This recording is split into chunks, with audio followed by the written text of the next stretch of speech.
طابت أوقاتكم، أهلا وسهلا ومرحبا بكم إلى أجواء البطولة الإسبانية وهذه المواجهة النارية المدريدية الأندلسية هنا في البينيتو فيامارين. الأجواء بركانية كما تشاهدون بين المستضيف ريال بيتيس والضيف ريال مدريد لحساب الأسبوع 19 من الليغا. مباراة بعنوان لملمة الجراح، واللي راح بعد خسارة الريال في مدريد بالذات ضد فريق الباسك ريال سوسيداد، وهزيمة ريال بيتيس ضد متدين الترتيب العام ويسكا، وهو الوحيد الخسران ضد هذا الفريق في الجولة الماضية. مواجهة تقليدية هي رقم 105 في تاريخ مواجهات الفريقين لحساب الدوري الإسباني. نمر إلى استعراض تشكيلتي الفريقين. بالنسبة للفريق الضيف ريال مدريد أمامنا إرنانديز طبعا سيكون حكم المباراة أليخاندرو إرنانديز. راموس هو كابتن فريق ريال مدريد، وأكيد أخيرا سيكون كابتن فريق ريال بيتيس. تشكيلة الريال: حراسة المرمى لكيلر نافاس، ثلاثي الدفاع فاران راموس وناتشو، خماسي وسط الميدان كارباخال مودريتش كاسيميرو فالفيردي والريكيلون، والثنائي الهجومي كريم بنزيما والبرازيلي فينيسيوس جونيور. اختيارات المدرب الارجنتيني سانتياغو سولاري. إلى تشكيلة فريق الأرض والجمهور نادي ريال بيتيس: حراسة المرمى لبول لوبيز، رباعي الدفاع أمامنا حكم الفار الخبير أونديانو ماينكو، رباعي الدفاع لتشكيلة كويكي سيتيين، يمين الدفاع باراغان، اليسار جيريرو. محور: هل هي عملية انتحارية؟ سنتابع، لأنه ريال بيتيس من أبرز خساره لو سيلسو وويليام كارفانو. كان فاز الريال في وقت من الاوقات الموسم الماضي 60 عام للريال بيتيس. لو سيلسو يحاول المرور الارجنتيني بكل الرايه، وعودة في الوقت المناسب لكيلر نافاس، أفضل حراس أوروبا لما فاز الريال بدوري أبطال أوروبا 3 مرات متتالية.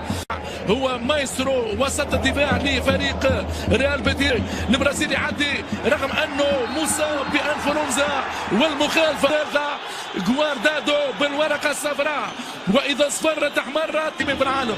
راموس والجدار يصد ويرد من جانب ريال بيتيس. ملكية داني كارباخال، يعدي كارباخال يسدد باليسار ومودريتش جول.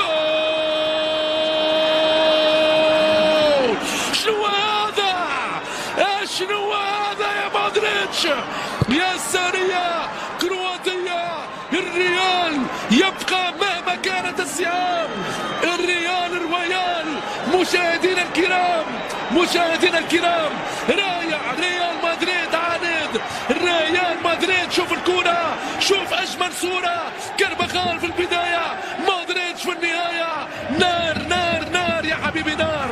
أسبقية ملكية في الأراضي الأندلسية. هذه هي الفرقة الملكية، تدمر الحصون الأندلسية وتعطي الأسبقية لريال مدريد رغم عديد الغيابات. ريال مدريد بأسعد الأوقات يا سادة. تحديات الملكي تدمر هذه الجدارات الأندلسية.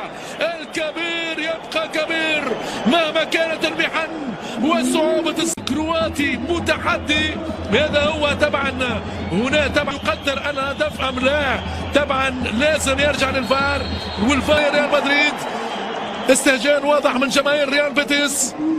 كانوا على عملية الهدف ممتاز للبرازيلي فينيسيوس اللي يوزع وتسويق. فينيسيوس فرصة أخرى لريال مدريد، والريكيلون يضيعها. البرازيلي في القائم الثاني، يسارية الريكيلون لم تكن مارك باردرا. متابعة من ناتشو، والتماس يبقى لريال مدريد. يفاجئ بحسابات كويكي سيتيين. سانابريا يستنى كورة لكيريرو، فرانسيس كيريرو اللي يوزع ورافائيل فاران في الملاعب الإسبانية. كاناليس يعدي عن ثار قلب مودريتش على خواكين. طبعا بقميصه، وبداية مشواره هو ابن ريال بيتيس قلبا وقالبا. تتعدد وتتهاطل في ملعب بينيتو فيامارين. فينيسيوس جونيور، فينيسيوس يسدد سهل الكرة. إرنانديز واضح التسلل على كريم بنزيما، والحكم المساعد. العب في البريمير ليج مع توتنهام، وهذه كرة ويليام كارفالو في التشكيلة الأساسية لمنتخب سانتوس مدرب منتخب البرتغال لريال بيتيس. امامنا سمين للخفافيش نادي فالنسيا فرانسيس اندريس غواردادو تدخل ناتشو مع راموس فينيسيوس اللي يجبر طبعا الخطا، يجبر بالطبع كير سريع يغير المكان لكارفاخال.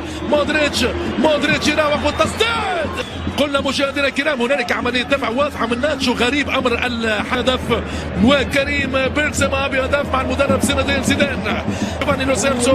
لو سيلسو تسديد ضعيف لا يغالط به هذه، ثم فاز 6-1 في موسم 2016-2017. يعدي مودريتش يحاول التواصل مع باراغان كان إعادة لعملية هدف لوكا مودريتش في الزاوية المستحيلة. وجوزي مورينيو كان مدرب ريال مدريد أنا للميرينجي. لوكا مودريتش وينو فاران وينو، لكن خواك فالفيردي مرة أخرى يوسع التدخل من مارك رافا فاران، كرة بعيدة لفينيسيوس جونيور. في الدفاع راموس فاران وناتشو. هذه كرة من كريم يهدي كرة رائعة لفالفيردي. التسويق 3-5-2. كريم بنزيما يهدي فاران، يرجع للوراء.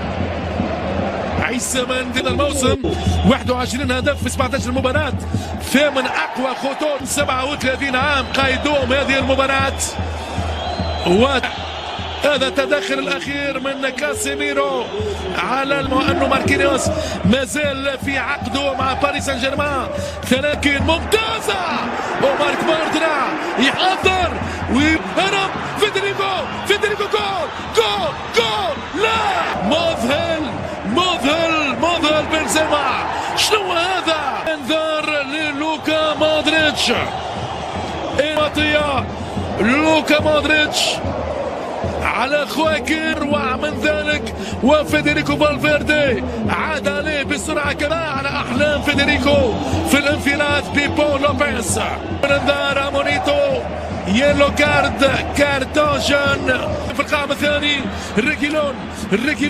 ريجيلون وعادنا الكرام فيها الكثير من الإثارة، كثير من المنظومات الهجومية محور الدفاع للفريق الملكي. وكرة بالراس فارات. أكيد الكابتن جمال الشريف لن يكون راضيا على أداء كيربانو. خطورة على دفاع الريال وفران بعد أم لا، ما زالت الكرة. جونيور فينيسيوس لكريم، كرة ممتازة. يعدي غواردادو والحكم ممتاز في الاختراق. الإعادة يمر أمام راموس وكاسيميرو دون في الساندويتش. وضع غواردادو المكسيكي ما بين فريق ريال بيتيس عرف التعادل في ملعب ميستايا. ونشح طبعا القيدوم لكناليس. 6 مرات ريال مدريد مشاهدينا الكرام عرف تعمل خسارة. أولى الهزائم كانت 5-1 في الجولة العاشرة ضد ريال مدريد، وخامس هزيمة ضد أيبر برنابيو ضد ريال بيتيس. راموس بالإنذار. لو سيلسو اليوم المرور. جيريرو التوزيع على اليمين، وهذه كرة رائعة. التصويب البيتيس، كرة ذهبية أرجنتينية من جوفاني لوس. ريال ما زال يحافظ على الأسبقية. كرة من عيسى من ميور على اليمين. تدخل مارك باردرا قوي. أجواء ملعب بنيتو في مارين. دخل مارك باردرا، يلزم سلامة أقدام اللاعبين للأكاك. يعني هذه الإعادة لعب الكرة وجاء في الوقت المناسب. إذا لحظات تعود الكرة لكريم بنزيما اللي ذكروا أنه أبعده أمامه من الفوز بكأس العالم مع المنتخب الفرنسي.